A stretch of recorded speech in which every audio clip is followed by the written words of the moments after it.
அனைவருக்கும் வணக்கம்.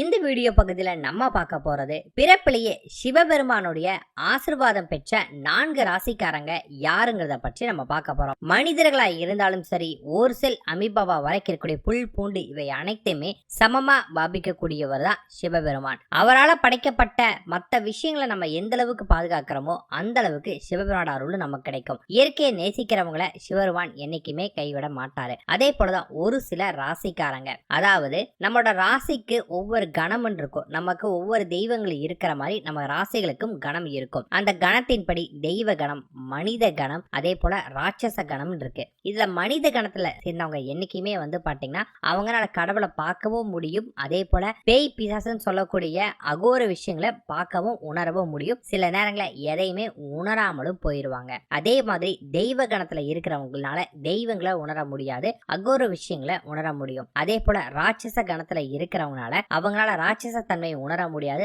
ஆனா தெய்வத்தன்மையை உணர முடியும். இது போல ஒவ்வொரு கணங்களுக்குமே இது மாதிரியான மாறுபாடுகள் ஏற்பட ஆரம்பிக்கும். அது போலதான் நான் சொல்லக்கூடிய இந்த 4 ராசிக்காரங்க எப்ப தங்களுடைய கருமை வினையை மட்டும் போக்குறாங்களோ அந்த நேரத்துல சிவபெருமானுடைய அருளாசி முழுமையா கிடைக்க ஆரம்பிக்கும். அந்த 4 ராசி யாருங்கிறத இந்த வீடியோல நம்ம பார்க்கலாம். முதலாவது மேஷம். இயற்கையாவே மேஷ ராசிக்காரங்களுக்கு ஆன்மீக சம்பந்தமான விஷயங்கள ஈடுபாடு அதிகமா இருக்கும். ஒரு குறிப்பிட்ட வயதுக்கு அப்புறமே தெய்வத்தின் மீது அதீத நம்பிக்கை கொண்டவங்களா இருப்பாங்க. இவங்களால ஒரு செய்ய முடியாத பட்சத்தில் அதை மற்றவர்களோட பகிர்ந்து கொள்ளக்கூடிய எண்ணம் இவங்களுக்கு தோன்றும். அது போல நான் மட்டும்தான் இருக்கணும் அப்படிங்கிற எண்ணம் செல்ஃபிஷா இல்லாம எல்லாருமே நல்லா இருக்கணும்னு இவங்க எப்ப நினைக்கிறாங்களோ அந்த நேரத்துல சிவபெருமானுடைய அனுகிரகமும் ஆசீர்வாதமும் எப்பொழுதுமே இவங்களுக்கு கிடைக்குமே. முருகப்பெருமான அனுகிரகமும் பெற்றவங்க தான் இந்த மேஷ ராசிக்காரங்க. அடுத்தது கடகம். பார்வதி தேவியோட அம்சம் பொருந்திய கடக ராசிக்காரங்களுக்கு சிவபெருமானோட ஆசீர்வாதம் முழுமையா இருக்கு. பொதுவா கடக ராசிக்காரங்க அடுத்தவங்களுடைய கஷ்டத்தை உணர்ந்து நடந்து கொள்ளுவாங்க.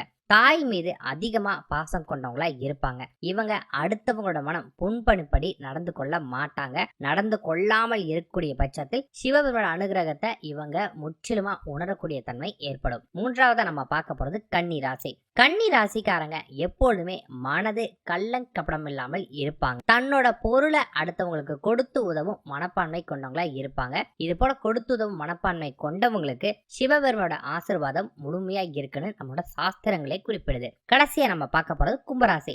எல்லாரையுமே ரொம்ப அதிகமா இவங்க நம்புவாங்க. நம்பிதான் ஏமாந்தும் போவாங்க. மத்தவங்களுக்கு உதவி செய்யக்கூடிய மனப்பாக்கும் இவங்க கிட்ட அதிகமாவே இருக்குமே. கும்பராசிக்காரங்களை பொறுத்தளவுக்கு சிவனே கதின்னு சரணாகதி அதிகமா அடைவாங்க. அப்படி அடையக்கூடிய பட்சத்தில் சிவபெருமானுடைய அருளும் ஆசையும் இவங்களுக்கு முழுமையா கிடைக்கும். நான் சொன்ன இந்த 4 ராசிக்காரங்களுமே பாத்தீங்கன்னா ஏதாவது, அதாவது இந்த நாள் தான் அப்படிங்கிறது இல்ல, ஏதாவது ஒரு தானம் செய்தாலுமே அதற்கான பலன்கள் அதிகப்படியா இவங்களுக்கு கிடைக்கும். செய்து பாருங்க, அப்ப இதற்கான பலன் எந்த அளவுக்கு உங்களுக்கு தெரியும். நன்றி, வணக்கம்.